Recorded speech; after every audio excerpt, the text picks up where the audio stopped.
So today we're going to look at another property that's north of Melbourne. It's about 1 hour 50 minutes drive away and it's close to a town called Ghin Ghin.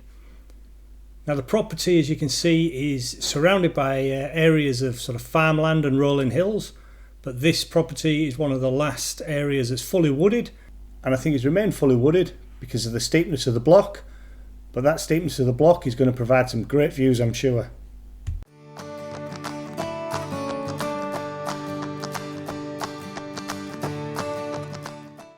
Okay, so the last day of the little road trip, a bit of boating, camping, fishing and property exploring. So the one we're coming to have a look at now is a place called Ghin Ghin. Driven here at -1 for the whole drive here, and the sun's just started to break through now, as you can see. And this is 88 hectares, so about 220 acres, absolutely massive. It goes from here to the top of that hill and down the other side and then up the next hill as well. It's absolutely ginormous, way bigger than what we want, but we just thought we'd come and have a look at it. Bit for giggles, but also just to sort of do a bit of a comparison. Right, let's get in there, have a look around and see what we can see. It's ginormous. Look at the size of it. Look at that hill. And never mind the hill, the access road that we're going down is seriously steep as well, down into the gully. But I don't think we'd ever run out of firewood, would we, Nath? I think we'd be good for a few years yet. Oh wow, so it's a permanent running stream. It says it runs all year. Little creek crossing down in the bottom of the first gully. And then we'll head up there. Absolutely no shortage of trees. My God, this place is massive.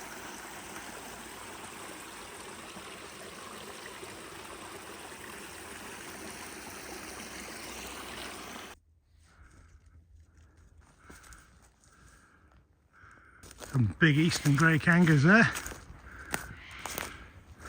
Just disturbed them. Let's just set out the back here is an awesome view.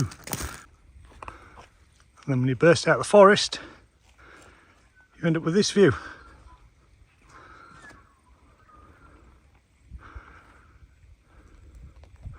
We're right on top of the first hill. The second hill is higher, but as you can see straight on there in the camera, that's all the fog down in the valley still.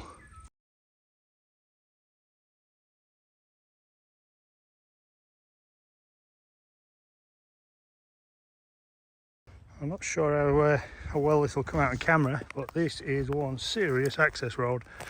Very, very steep.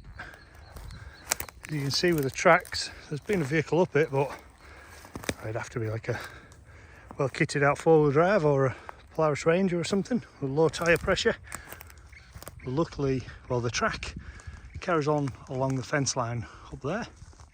Fence is the middle of it up there, eh? But luckily, it also veers off to the left, and that's where we'll head.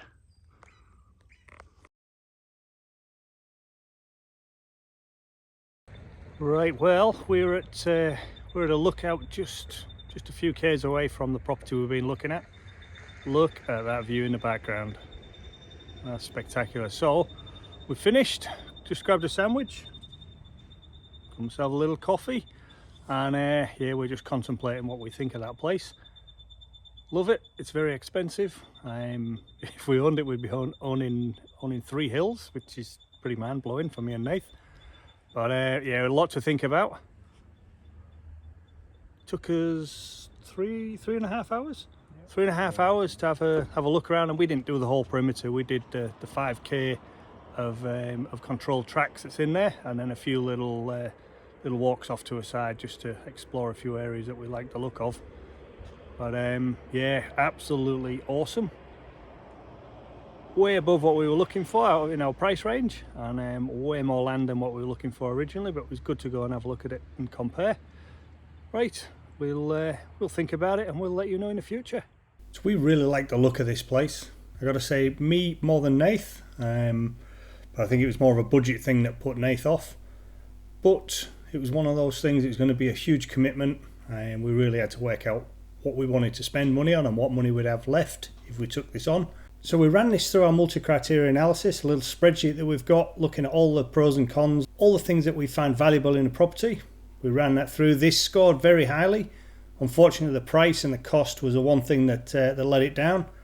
I liked it so much I was even considering selling the home of the rural project as it stands now to sort of reinvest that money into this, but we decided against that. Long story short, it did sell 6 months later, but it didn't sell to us. We didn't put an offer in.